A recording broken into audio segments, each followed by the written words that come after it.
Let's do this. The Cult of Hockey podcast by the faithful and for the faithful. I'm David Staples of the Edmonton Journal, and I'm here tonight with Bruce McCurdy. Hey, Bruce. Hey, David. How you doing tonight? Well, it was a bit of a roller coaster ride. Have you sent out your never in doubt tweet yet? I did. Bruce? Well, it took me a while. I looked at the official play-by-play, and they said that the winning goal was challenged by the league. And that would have been just about in keeping with tonight's general plot line. Uh-huh. But they actually overturned their own challenge and allowed the goal to stand. So it's all good in the end. I don't know what they were challenging about. They were challenging Hyman might have touched it in the corner coming around. Yeah. Nuge chipped it around the boards fairly high, and Hyman kind of waved at it, and he didn't touch it, and the ref was right there and waved it off. You can see that none of the camera angles actually show Hyman sticking the puck because none of the camera angles in Dallas seem to be very good. They're not, are they? And no, they keep switching just when something's happening, which doesn't help. Yeah. Anyway, the puck, if he had hit it with his stick, the puck wouldn't have carried around the boards as it did to Bouchard. But that's what they were looking at. Did Hyman knock it down? And it's mandated that the league looks at every last minute or overtime goal. Like they don't have to challenge them. They're automatically reviewed. And they thought there was actually something they might be looking for, so they held the teams up from. Because we live in an Orwellian world of bureaucratic oversight and video surveillance, Bruce. All right. Abraham Zapruder has no idea what he started. Get used to it. Oh, yeah. Soon there'll be a camera in every single room. All righty. The intersection, David. Yeah. You don't have to tell me about that, Bruce. All right. All right. Two good things, two bad things, two numbers in one conundrum of the Oilers' 3-2 double overtime victory over the Dallas Stars in Game 1 of the Western Conference Finals.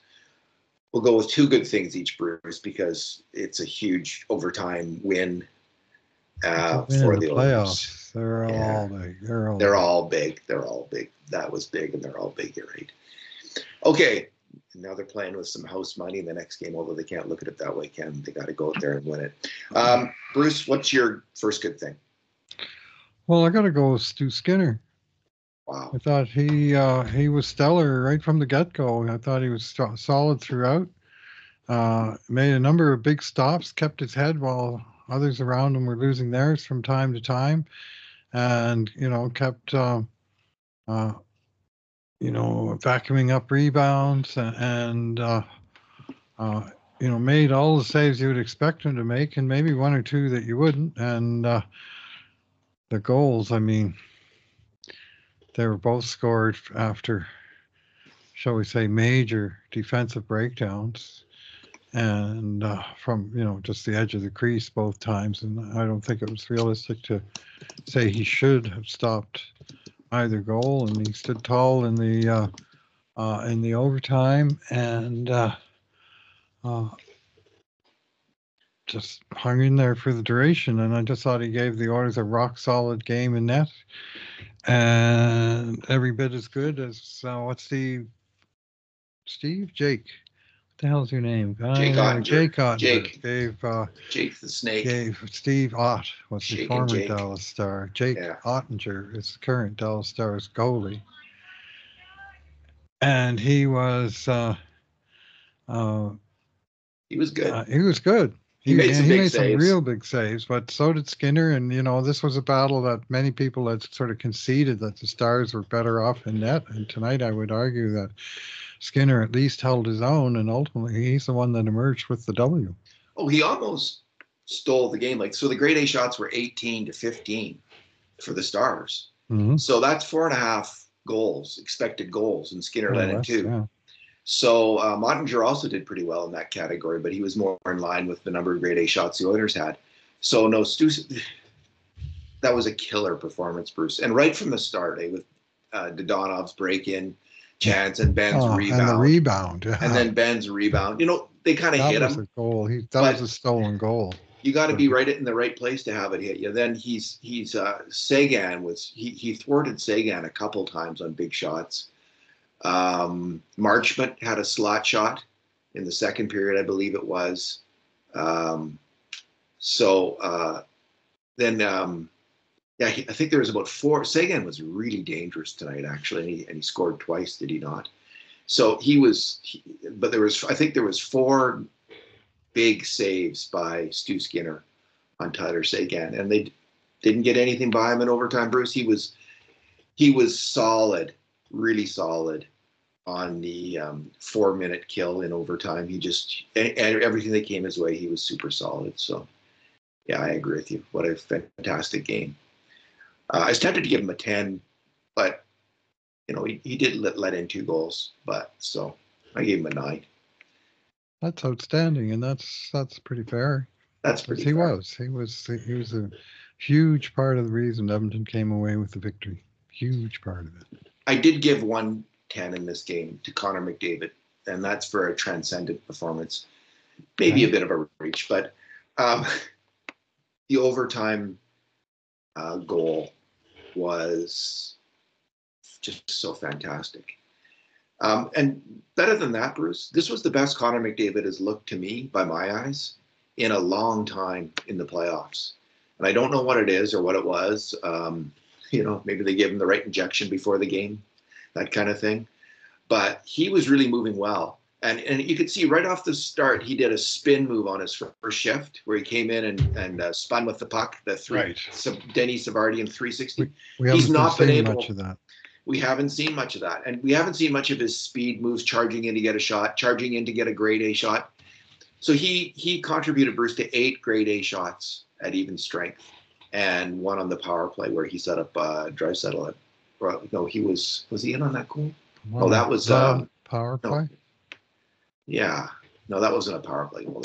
One and only power play. I thought Draisaitl scored on the power play. That was cool. Draisaitl had a great shot from the Draisaitl spot near the goal line that's early in that one and only too many men power play. So he was just solid all game long. And then the overtime, which is full of controversy for Connor McDavid. He took a 4-minute penalty early on, and I think he deserved the 4 minutes. That's true, but Matt Duchene deserved 2 minutes because he was hooking the hell out of McDavid for like 1 steamboat, 2 steamboat. As McDavid's going for the puck, he can't get him because Duchene's got him in a vice grip with his stick, and so McDavid's trying to free his stick, and in the frenzy to free his stick, he gets it up and hits Duchene in the face. In the NHL, that's a penalty. You got to control your stick, and they don't have much sympathy. But how Duchene did not get a hooking penalty on that play? If they had had a 2-minute power play, but 4 minutes. Anyway, he gets out of the penalty box and he goes to work. He does his best work in overtime. First, he sets up Ekholm in the slot for a 5-alarm. Probably not 5-alarm in the end. Set face-off play for a Grady backhander. Yep. Then I think he sends in Hyman on a 2-on-1, and Hyman gets a great wrister that almost beats Ottinger. Actually, that was a great stop. Then Hyman returns the favor. He sets up McDavid in the slot, and how Connor McDavid did not score, Bruce, I do not know. In fact, like my brain wasn't working on our game grade sheet. I marked it as a goal initially because I couldn't fathom. Hey, we scored when that happened. Couldn't fathom that it didn't go in, and then he did score. And this is if you're going to win the Stanley Cup. We don't know what's going to happen to the Oilers if they're going to win the Stanley Cup or not. But if you're going to win the Stanley Cup, your best player really does have to be the best player in the playoffs, or one of them. Yeah. And Connor McDavid. Against Vancouver was good, but not great. I'm going to suggest he was fabulous tonight, and he got it done. When other players in overtime were flagging, he picked it up a notch, and he got the winning goal for his team. He did after his team bailed him out by killing that penalty. I would have docked him for the penalty if it were me, just because I'm I'm mean that way, I guess. But I wasn't thrilled with the call. But you're sitting in the box for 4 minutes with the game on the line. Well, that does not help. They And asked I him how he played at felt, least eh? part on result. Oh, did they? He said What did he have to miserable. say? Yeah, He said yeah. misery. Which, yeah, anyone who's ever been in the penalty box, I mean, Mhm. you can't. It's hard to imagine being in overtime and you're desperate to win your first Stanley Cup, and here you've done it. 4 minutes. It had to seem like an eternity. I know it did to me just watching on my TV. That 4 minutes. It's just like, what are we, 30 seconds in? Dallas hit the post twice, and the puck's been behind Skinner two more times, and the puck hasn't cleared the zone. And there's been 4 or 5 lost faceoffs, and they're like 30 seconds into the 4 minutes. Like, this is just Well, not working. why don't you morph into your second good thing here, Yeah, Bruce, okay. which Well, is it the will be the PK? penalty kill, Yeah, go and it ahead. will be the two different types of penalty kill. The ones in regulation, which were fantastic, with the Oilers, I thought largely controlling things. I don't know how many grade A's. I mean, probably was one or I two think there was sprinkled in there. 4 grade A's in total in the 10 minutes of power Okay, and, play and how time. many of those were in overtimes? Probably three of the four or two of the four. Anyway, No, I don't. There was one. they hit It the went two off. posts. It went off. Yeah, one of those was an outside shot that went off the post. Screenshot. Yeah. Anyway, uh, We haven't.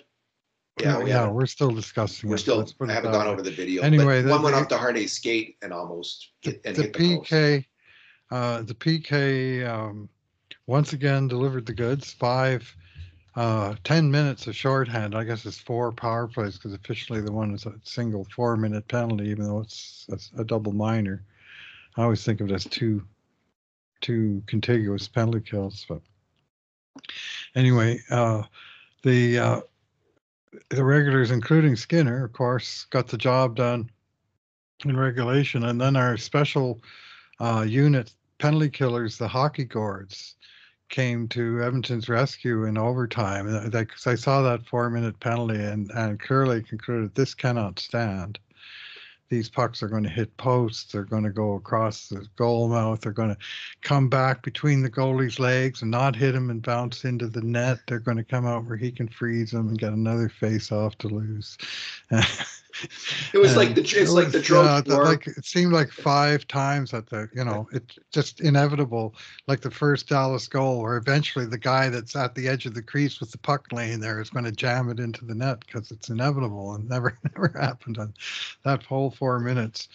And honestly, the worst part of it was probably the first 1 minute of the four, and that just seemed to stretch on and on. And then once they finally started getting the puck out of the zone, they regained reasonable control. And Dallas's power play coach has some work to do. He won't be too happy with their results from this game. Yeah, that reminded. It was like the hockey guards interfering there. It was like the Trojan War, where the god that's on Troy's side will say something to Zeus and then he'll intervene.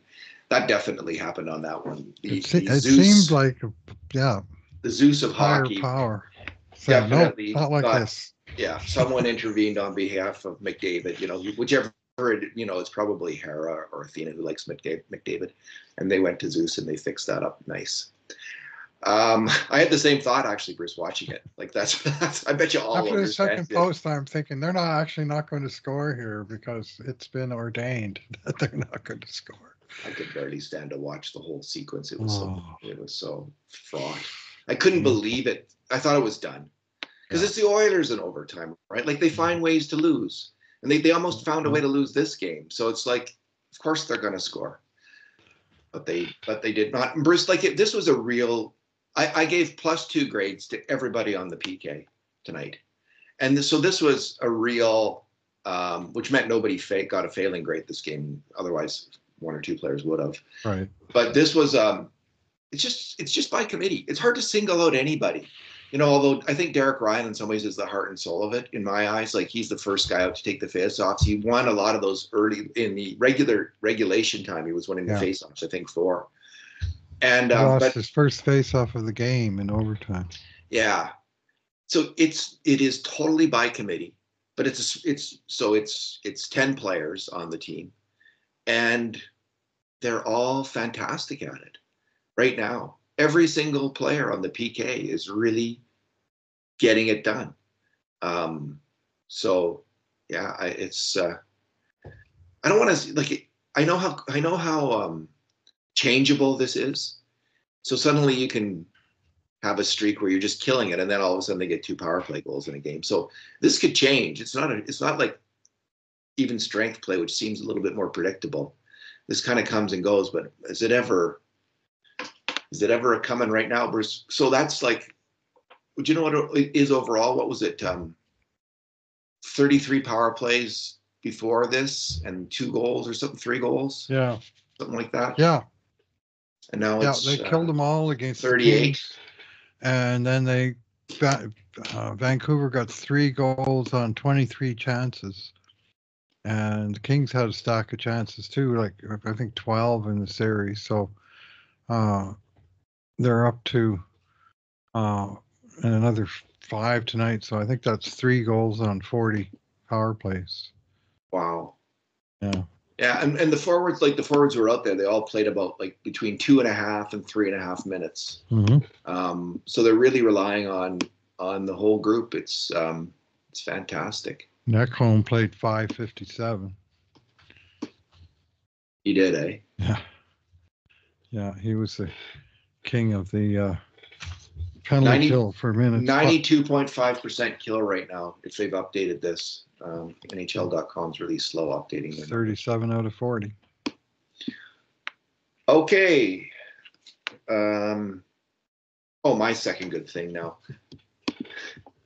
Bruce, the Bouchard-Ekholm combination, which I was raving about in our podcast last night, which seems like an eternity ago, they just keep churning out the great games.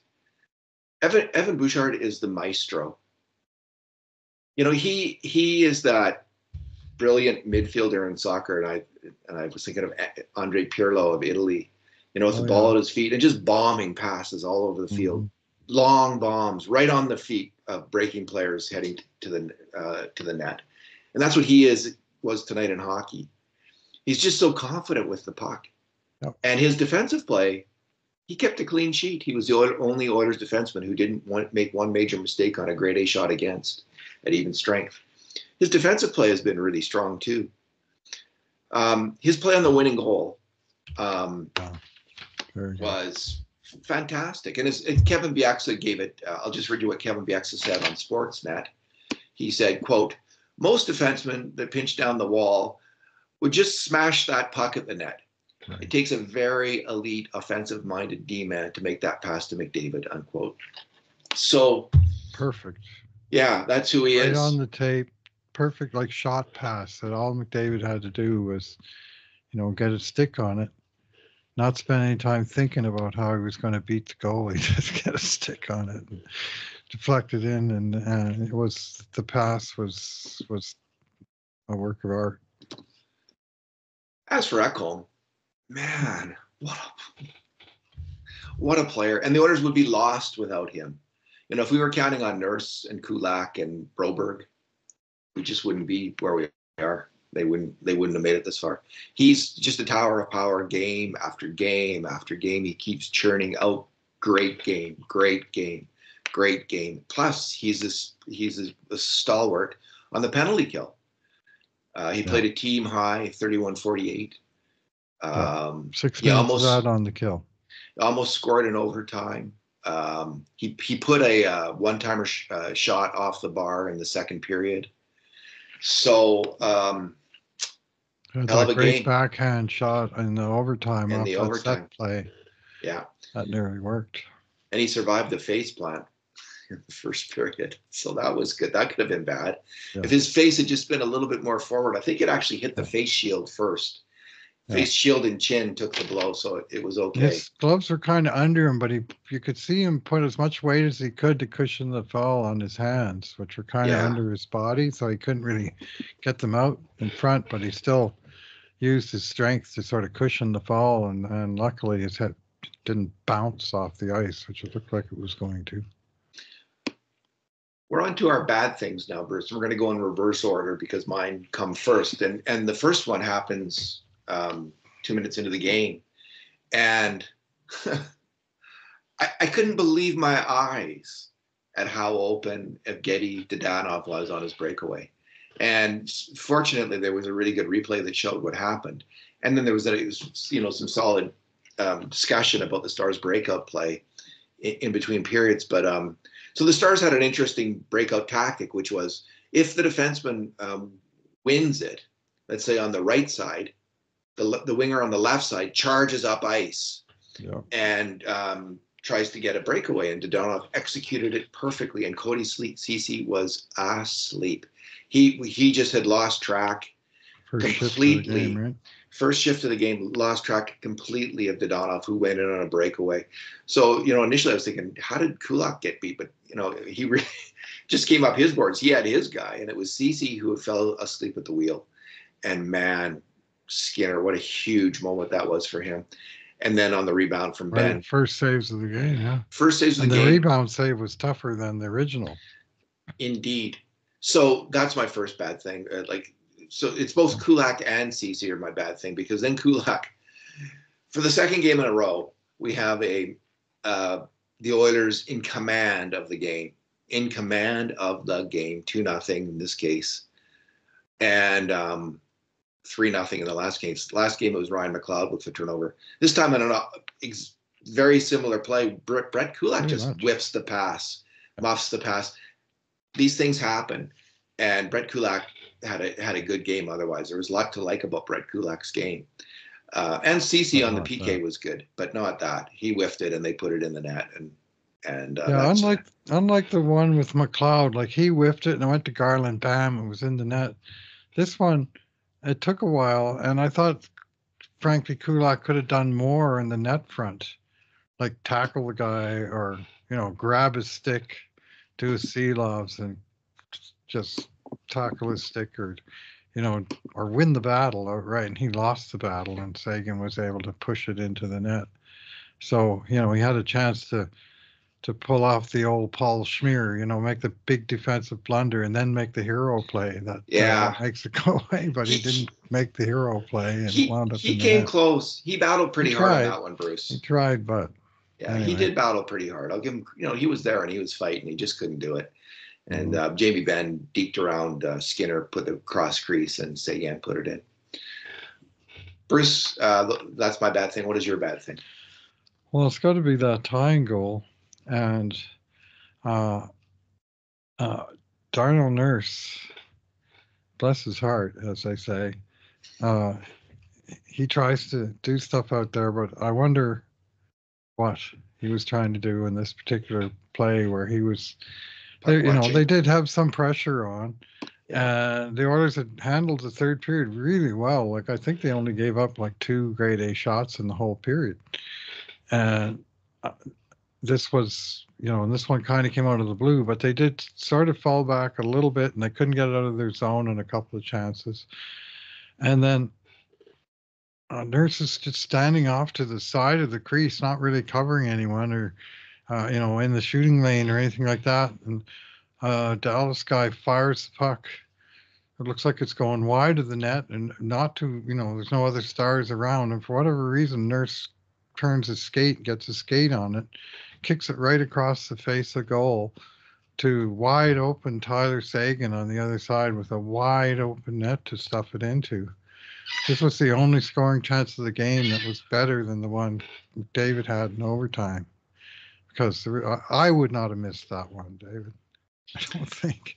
It was just, here you go, tap it in, 1-foot putt for the tie game.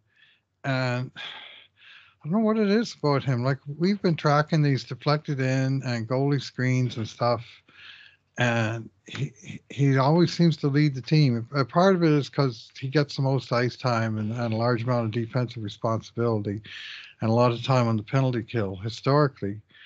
But yet, still, with guys like Ekholm soaking up those kind of minutes and more this year, you don't see Ekholm with all these deflected ins and goalie screens and stuff. And anyway, this one meant the game went on for another couple hours. thankfully it had a happy ending at the end of that, because Yeah, that goal would be a lot harder to swallow in this moment, making this podcast, if it had led to a 3-2 I overtime I haven't defeat. been on Twitter, but I bet you there's a Oh, meltdown again. I avoid Twitter on game nights like the plague, because People are so high strung, and a lot of people are drinking as well. yeah, well, yeah, So there's a lot of high emotion. yeah, Bruce, I don't understand Nurse on this play at all. yeah. He's puck watching, and there's two Dallas forwards by the net, and there's two Oilers defensemen. But Nurse is off to the side. He's not covering anybody. He's in the red light zone. The red light zone is where you wander. You're not covering anyone. You're not covering a passing lane. You're in the red light zone. That leaves Vinny DeHarnay down low on a 2-on-1, essentially. And I think if Nurse had been covering his man, Vinny DeHarnay, even if Nurse had kicked the puck, Vinny DeHarnay then would have been over at Sagan. Right. But DeHarnay couldn't do that. He wanted to move over because he shoulder checked. He saw Sagan, but he realized he can't because no one's covering the guy in front of the net. No one's covering Nurse's man because Nurse is puck watching. He's watching the play instead of thinking, oh, who should I cover in front of the net, and getting on the right side of him, between him and the goalie, and that's what causes that goal. It's a massive mental mistake, and then the puck comes in, and he, instead of trying to go for it with his stick, he goes for it with his skate. It's like he's off balance. He's mesmerized by the Cobra about to strike, and it did. And it wasn't fatal, fortunately, but that was that was not a good moment. Yeah, he won lots of battles in this game, but that wasn't one of them. You know, he's funny. He'll have a really good game. 95% of a good game. He only made two mistakes at grade A shots at even strength. Both were deflections on net off his, well, one was to Sagan, and the other one was in the end of the second there where he went off his skate and almost went in the net. That was a really tricky play for Skinner. I mean, it was bang, bang, and it just hit Skinner, fortunately. Is it the way he angles the skates or something? I have no idea what it is, Bruce. Because if he was taking the man, like if he was just doing his job and taking the man, you think, oh, well, then pucks might hit you and they'll go in inadvertently. I don't know. Right. It's just weird, isn't it? I can't think of an explanation for why so many pucks go off Nurse and become grade A shots and goals against. Or go right in the net, or they go right to the goal scorer. Is he getting in the shooting lane too much? Well, wasn't in the shooting lane there. He does block a bunch of shots, and he gets in the shooting lane, screens the goalie, and doesn't block the shot. That's when there's a big problem. But, so he did win a lot of battles. He was really good on the PK. He got it. I think I gave him a 6. Yeah, well, he had a decent game, other than that one horrible blunder defending a 1-goal lead with 3 minutes left. And I do like that he's given up the starfish. And I was really watching for it tonight. He's going down on one knee. That's his new thing. Go down on one knee. When he almost deflected in the puck in the second period, he was down on one knee. But it's better than the starfish because he's not taking himself out of the play, at least. So that's his. He's adjusting, which was a good adjustment. Russell used to do that starfish, but Chris Russell had something very important to the starfish: timing. Yes. And he usually timed it right. And when you do time it right, you kind of take away all the options of the guy with the puck in his stick. But if you don't time it right, you slide on out of the play, and then they got a 2-on-0 or whatever's left, right? And anyway, Bruce, what is your number? Yeah, I'm going to go back to Evan Bouchard and his line of numbers. He played at even strength tonight. He only played 2 minutes on the power play. At even strength, though, he played 29 minutes. The Oilers outshot Dallas 18-8 during those 29 minutes. They had expected goals of, let's get this right, 1.6 to 0.4. High danger chances 7-0 for Edmonton during Bouchard's time. 7-0 high danger chances, and goals 3-0 for Edmonton. Right, Edmonton won 3-2, and Bouchard was on the ice for all 3 goals. He had Nurse as his partner on one, Kulak as his partner on one, and Ekholm as his partner on one. And Bouch was on for all 3. And in the end, he wound up getting an assist on that game winner, and a beautiful play it was, like a very crafty pass, as we talked about already. Just instant sort of, here's the situation, size it up within a eighth of a second or whatever. What's the best play? Make it, score. And execute. Not just see the play, but then make the play and put it right on McDavid's stick and, go off and have a beer, And just he's taking his game to a higher plane, and it's an airplane, and it's still in the ascent mode because it seems like he keeps raising it, and it's wonderful to see a player blossom in such a manner. Obviously, opportunity came knocking for him in a very major way when the big trade happened last year. We've talked about this many times about the new partner, the lack of competition on the right side, and the wide open chance to take over the power play. And he's taken that opportunity and taken it on an end-to-end rush, and basically made all aspects of it, his personal mission, and he's delivering the goods, and he delivered them again tonight. There's a website called Hockey Stat Cards they post on Twitter at the end of each game, and they list from best to worst the contributions of all players based on their variety of stats.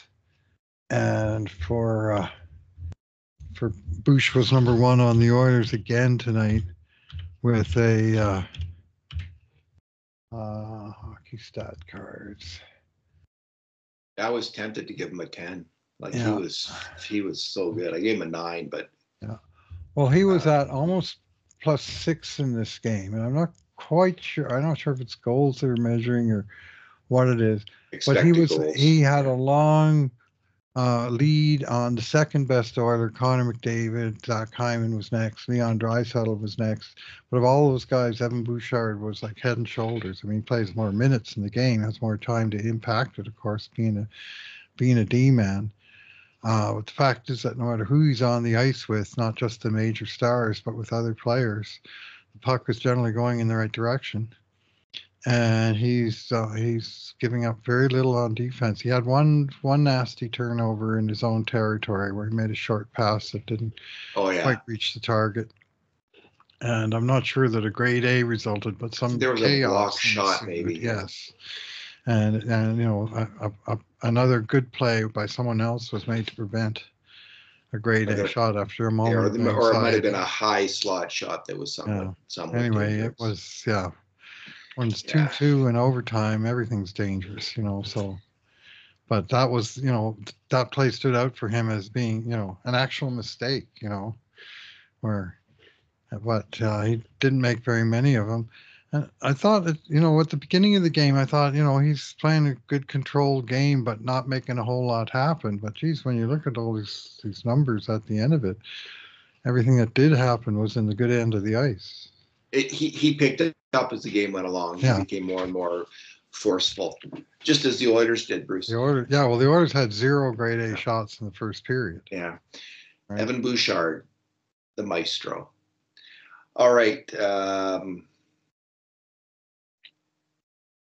What are we at now? My number? Yep. My number is the flow of play in the game. And so it was a funny game because in the first half of the game, you can split it into almost 2 equal halves with 30 seconds 2 periods each, extra, 2 periods each. In the first 2 periods, the grade A shots were 5-13 for Dallas, and Stu Skinner was just absolutely stoning them. And but the Oilers still managed to score 2 goals in those first 2 periods. But then when they had the lead, the Oilers got better. And in overtime, in the second half of the game, the grade A shots were 10-4 for the Oilers. which is why I was kind of like, in watching the game, I found the overtime was bearable because it seemed like the Oilers were the more likely team to score, especially Once after they got through the 4 minutes. once they got through the 4 minutes. It seemed like the Oilers were like Connor McDavid in particular was going to score, and or Evander King was charging up the ice pretty hard. Draisaitl. Zach Hyman, I thought, was really good this game. He came real close. He looked like he was going to score. So there was all kinds of players, and you just never know with Bouchard when he's going to score because of that shot. So so they went from 5-13 in the first half to 10-4 for grade A shots in the second. So which was really reassuring. We came into this game with 80% of the experts saying the Dallas Stars are going to win this series. People in Dallas crowing about how they had the Oilers number. We're going to dominate the Edmonton Oilers, and that didn't happen this first game. Although it did happen in the first half of the game to some extent, even though the score didn't show it, because Stuart Skinner was that good. But in the end, it was pretty even for the grade A shots, and that's encouraging. Like the last time the Oilers played Dallas in the regular season, it was ugly.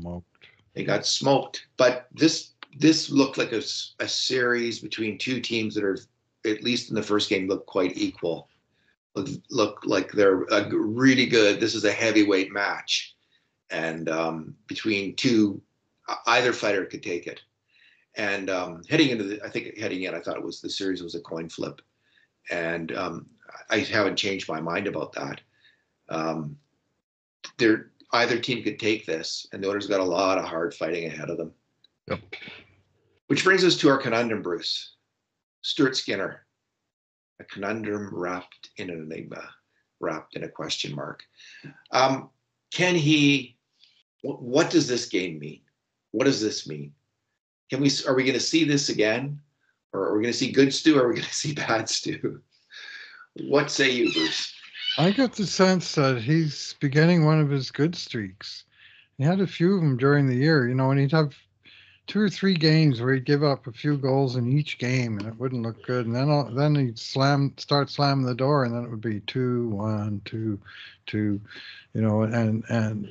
and so far, since he got the net back, it's 3 games, 5 goals against in total, in over 10 periods, right? And yeah. So, and he's certainly looking like he's totally recovered his composure and his zen demeanor, and things that were going wrong have stopped going wrong, and pucks that were going in are being stopped by him from going in, and it's a turnaround.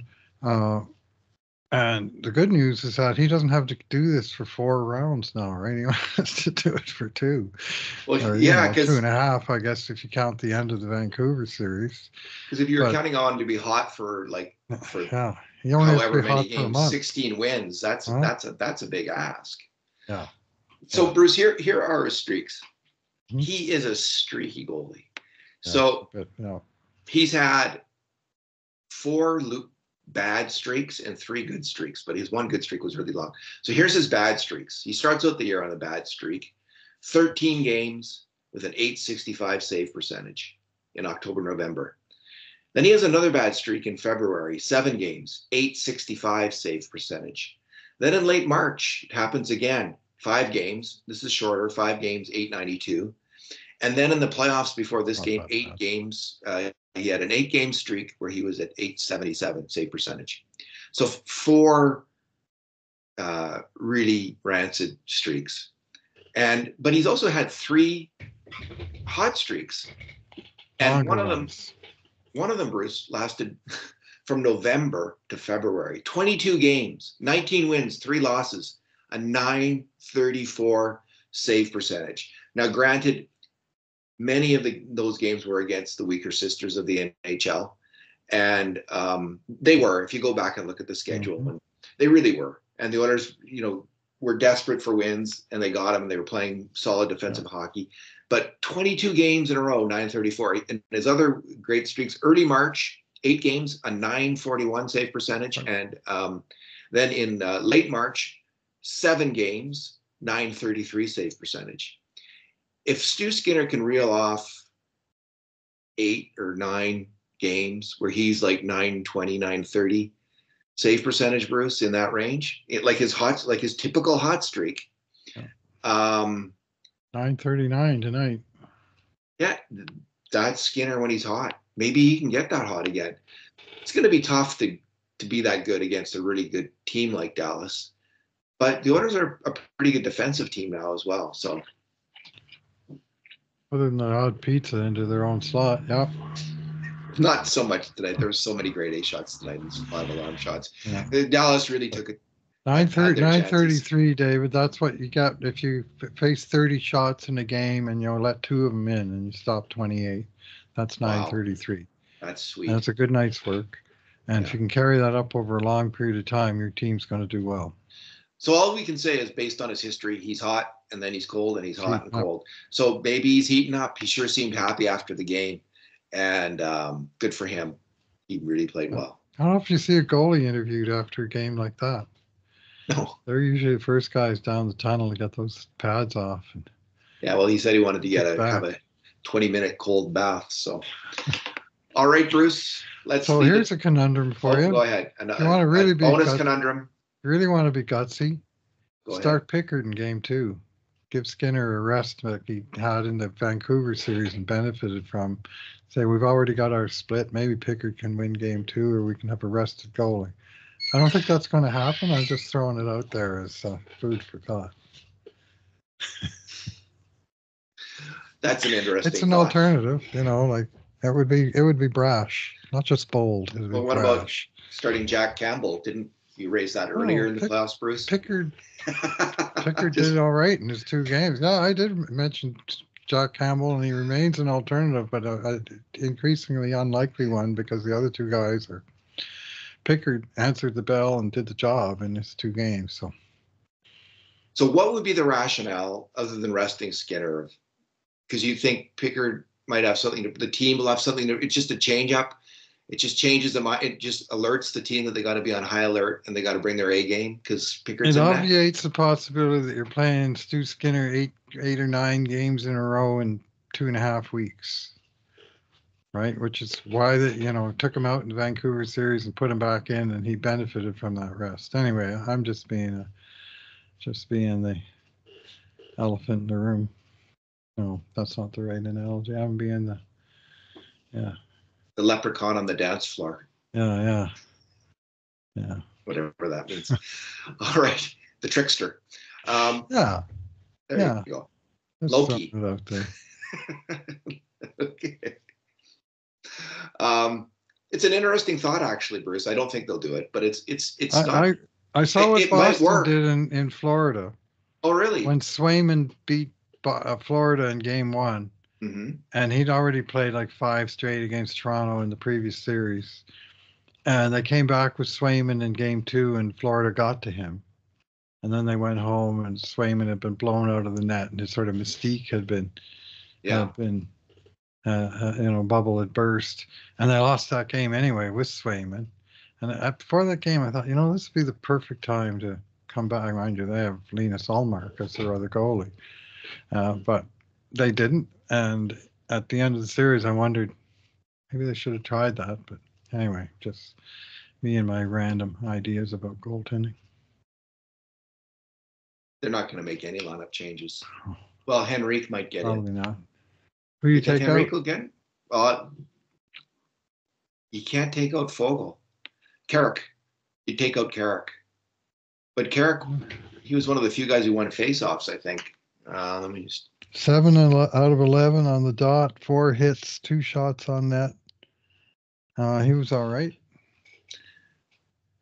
So who would you take out if you're gonna? Would you take out anyone? Would you put in Henrique if he's healthy? I'd say get a little more healthy, Adam. Like, just if you're healthy now, you're going to be even more healthy when we get back to Edmonton. These couple guys like Connor Brown has never really gotten off the bubble. Oh, I liked him tonight. He's in the lineup, and he's doing. He's part of the PK. Mm-hmm. Yeah, he's part of that great PK. How could you take someone who was part of that great PK out of the lineup? If you think the guy coming back can also do that job, but I don't think Yeah, well, Henrique is a good PK guy, but I mean, you don't mess with success. I think they have to.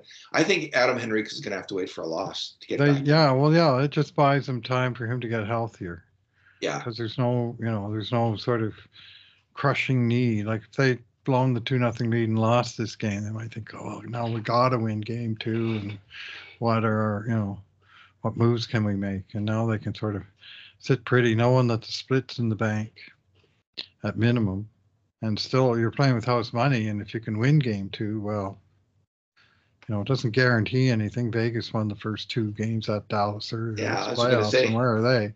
But obviously, the more games you can win early in the series, the simpler the task becomes. If you can win 2 games, then Dallas has you right where they want you. Yeah, to come back.